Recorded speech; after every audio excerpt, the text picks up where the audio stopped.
आपण पाहत आहात राईट न्यूज, बातमी आहे तशी। सांगली जिल्ह्यातील शेतकऱ्यांना न्याय द्या, अन्यथा आगामी निवडणुकीवर बहिष्कार टाकू असा इशारा देत शेतकऱ्यांनी सलग दुसऱ्या दिवशीही आंदोलन सुरूच ठेवले आहे।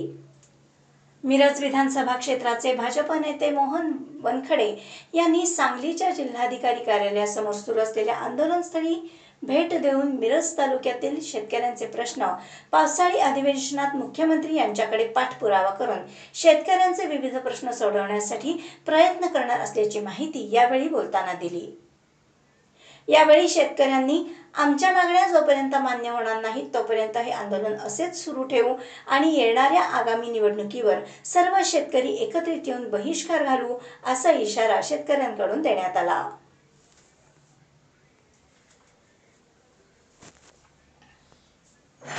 सांगली जिल्हाधिकारी कार्यालयासमोर मिरज मतदारसंघातील खंडेराजुरी शिपूर या गावातील शेतकरी बांधव धरणे आंदोलनासाठी बसलेले आहेत।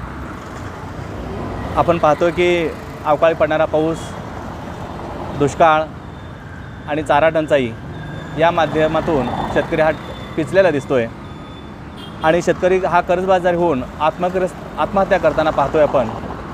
आणि या शेतकऱ्यांना या आत्महत्याग्रस्तांमधून आपण जर बाजूला करायचं असेल तर माझं या शेतकरी बांधवांनी जे निवेदन दिलेलं आहे, सरकारला कळकळीची विनंती आहे की आपण याचा सहानुभूतीने विचार करून शेतकऱ्याचा 7/12 कोरा करून संपूर्ण सरसकट कर्जमाफी करावी आणि यासारखे असे विषय घेऊन शेतीमालाचा हमीभाव मिळावा। शेतकरी काबाड कष्ट करतो आहे, उत्पादन करतो आहे, पण त्या मालाला योग्य असा भाव न मिळाल्यामुळं बऱ्याच वेळेला त्याचा वाहतुकीचा खर्चसुद्धा माल घेऊन गेलेला विक्रीला त्याचा मिळत नाही असं आपण पाहतो आहे।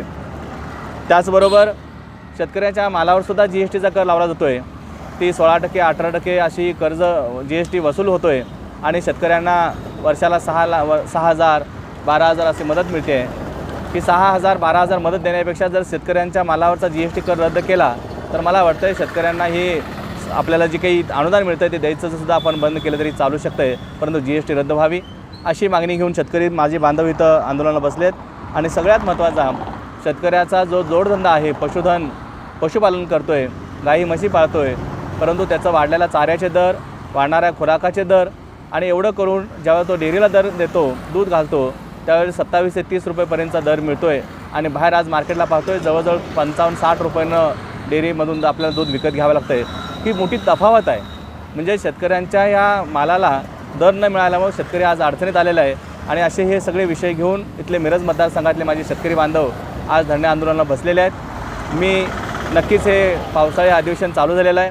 सोमवार मंगळवारी माननीय मंत्री महोदयांची भेट घेऊन मी हे निवेदन शासन दरबारी पोहोचवेन आणि आपल्या पक्षाच्या सर्वच आमदार महोदयांना देऊन या अधिवेशनामध्ये हा विषय उचलून धरून शेतकऱ्यांचा संपूर्ण सरसकट कर्जमाफी करून 7/12 त्यांचा मोकळा करण्यासाठी मी प्रयत्न करेन, या निमित्ताने एवढा आश्वासन देतो।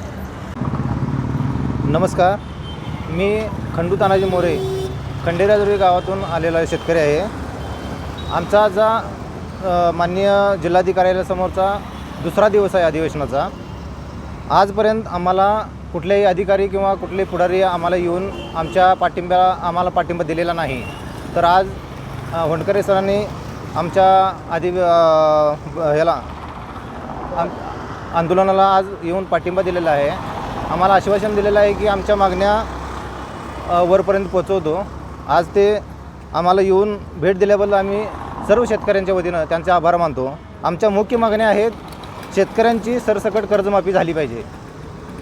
दुसरी मागणी आहे, शेतीमालाला हमीभाव मिळाला पाहिजे। शेतकरी GST मुक्त झाला पाहिजे आणि शेतकऱ्याच्या दुधाला दरवाढ मिळाला पाहिजे। या मुख्य मागण्यासाठी आम्ही आज दुसरा दिवस इथं बसलेलो आहे। तर सरकारने आमच्या आंदोलनाची दखल घ्यावी। भारत हा कृषीप्रधान देश आहे। शेतकरी हा भारताचा आर्थिक कणा आहे, पण सरकार मुख्य जो हेतू आहे, भारत देशाचा आर्थिक कणा असणारा शेतकरी जर मोडकळीस आला तर देश समृद्ध होणार नाही ही मुख्य सरकारला पण माहीत आहे, पण जाणून बुजून सरकार याकडे दुर्लक्ष करते। तर आमची हीच मागणी आहे की आमच्या सर्व मागण्या मान्य कराव्यात आणि शेतकरी समृद्ध झाला तर देश समृद्ध होईल ही सरकारनं प्रथम जाणून घ्यावं आणि आमच्या मान्य कराव्यात हीच माझी मागणी आहे. आपण पाहत आहात राईट न्यूज, बातमी आहे तशी.